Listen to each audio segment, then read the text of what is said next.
All right, you guys, we are in round 2 of Top Deck Keep May the 12th tournament. This time, it looks like we're going to be playing against Zoro. All right, guys, grab your popcorn and we'll start this game and see how it goes. Man, really taking our time with the shuffling there. Yeah, Dofi needs to shuffle a lot, though, low-key, because things tend to get stacked together after every game, so you really want to have a good spread, especially when you're trying to pull them Peronas and Doflamingos on your first turn. So we're doing the die roll here. Looks like he got an 8, I got a 6. He had first choice. He chose to go first, of course. Zoro always wants to go first. So now we got the disadvantage here of going second. So this is already not looking too good here, but our hand is kind of mid.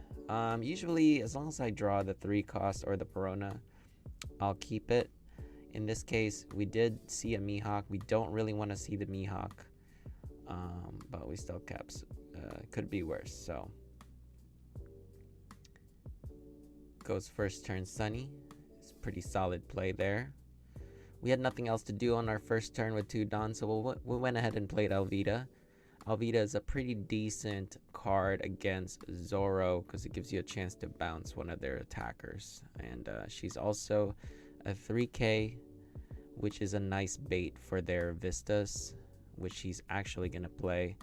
So instead of using his resource to maybe play more efficient bodies or swing in with Sunny, I forced him essentially to play the Vista to deal with the Alvida, which is fine.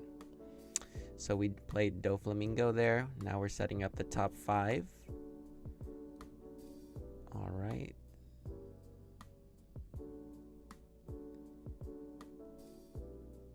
Swung in for 6. He's at 4. Pass turn.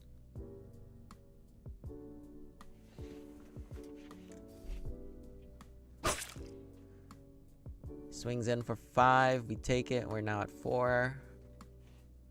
Goes Curly. Grabs a Nami. Of course. Always gets a Nami. Man. Such a busted card. Searcher into Searcher? Sure, why not, man? Alright. So now we ready our Dawn here. Draw our card. Loading our Dofi up. Swinging for 7. Play that Boa from the top. He takes the damage. Alright, so I'm going ahead and play the Dofi here. And we see 2 more Mihawks off the top. Man, you really don't want to see the Mihawks in this matchup, which is very tough when you do. So we're trying to figure out if we're going to go bottom. Yeah, so we decided to go bottom deck on this one. And next turn, fortunately, we were able to see a third Doflamingo in hand. So next turn, I'll be able to set up the next 5. So we're not going blind for bottom decking the 2 Mihawks. So worked out in this situation. So now he's thinking here, loading up the Nico.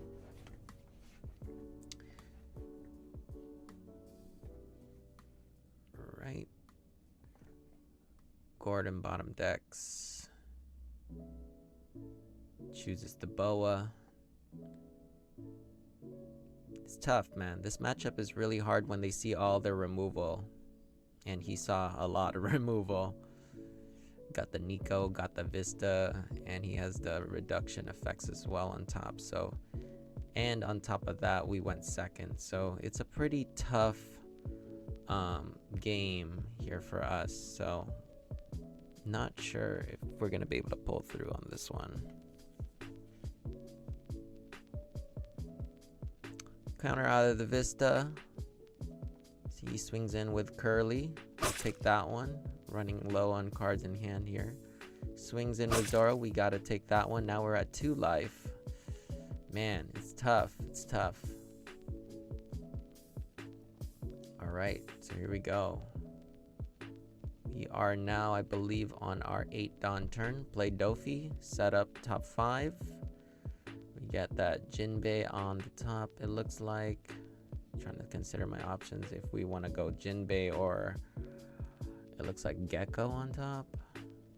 Yeah, so either we want to go Gecko or Jinbei off the top there. I think the best bet is to probably go Jinbei because we want to clear his bodies as quickly as possible. But let's see what we do here. Looks like I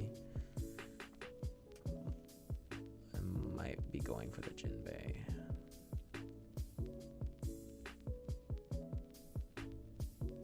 Yep, so we go for the Jinbei on the top.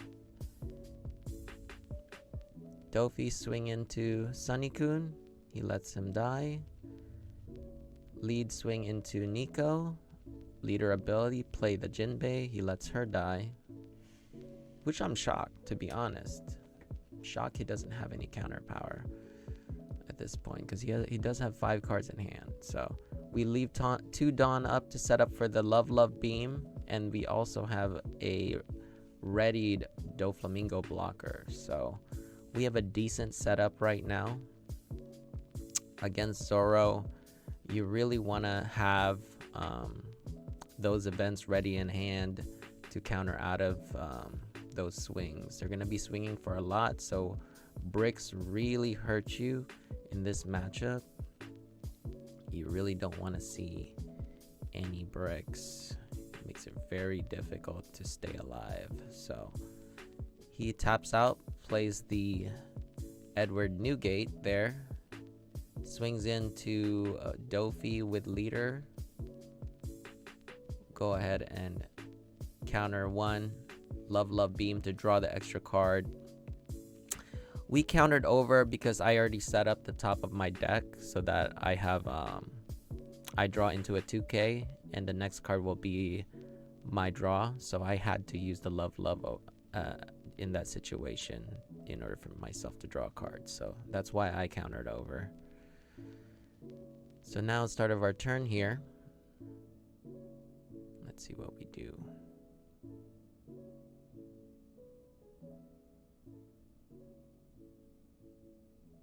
Alright, we're gonna swing in for 7. Leader ability, get the Gecko effect. Probably gonna grab a blocker here. Yep.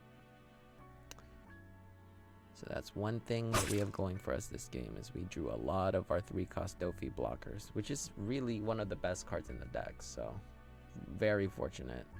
Swinging in for 7 here. He's going to, it looks like he's thinking about what he's gonna do. Nope, he countered out actually. Pay 4, play the Kuma, pass turn. Now it gets kind of tricky. The good news is all our bodies are bigger than 3K, which makes it so that he has to have reduction for him to use Newgate's ability, which is very fortunate for us. What is he gonna do next?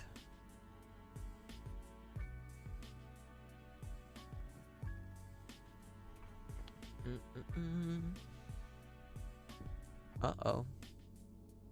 Looks like he broke his leader, the top loader on his leader card a little bit there. Swings in. It looks like he swung into my Gecko. I went in and countered that out. Swings into Gecko again for 5K. Thinking here.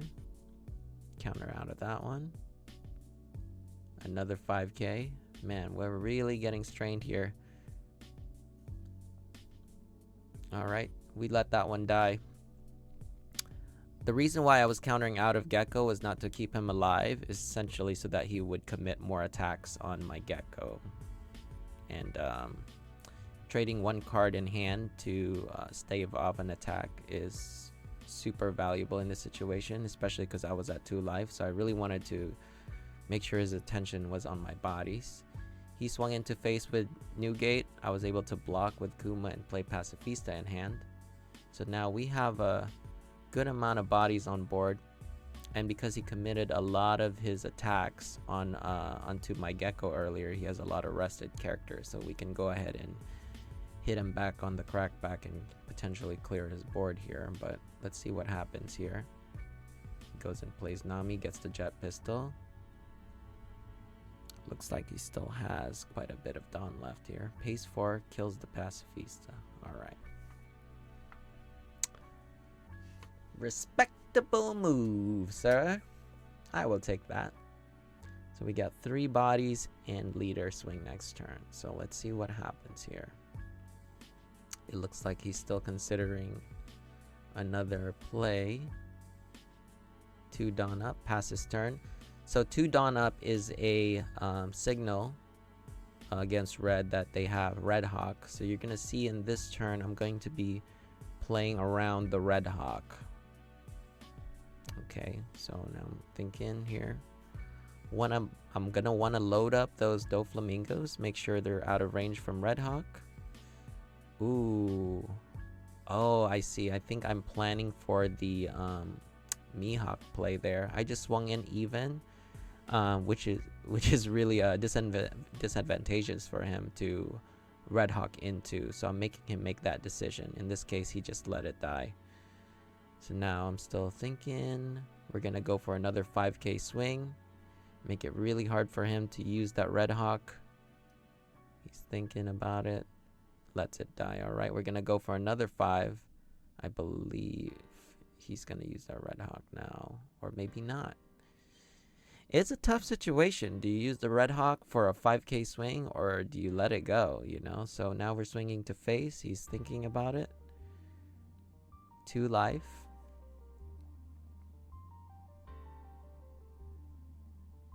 Decides to take it. Alright, so no Red Hawk. We're going to go Mihawk, bottom deck the Nami, pass the turn. And that will be that. So that was a solid turn for us. We put him in a really tough spot. He did have 2 Dawn up, but it was very difficult for him to commit to a Red Hawk, knowing he's only countering out of essentially like a 1k differential. So it's tough. It's tough. I think in that situation, I would have personally still used the Red Hawk, but you know, to each his own. So let's see what he does here.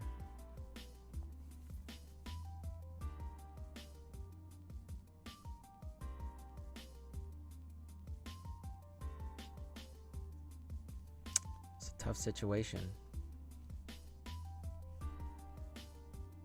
Now we have a Mihawk on board, which we can use to deal with his new gate later. 2 life, which means we're still in a healthy spot at this point of the game here.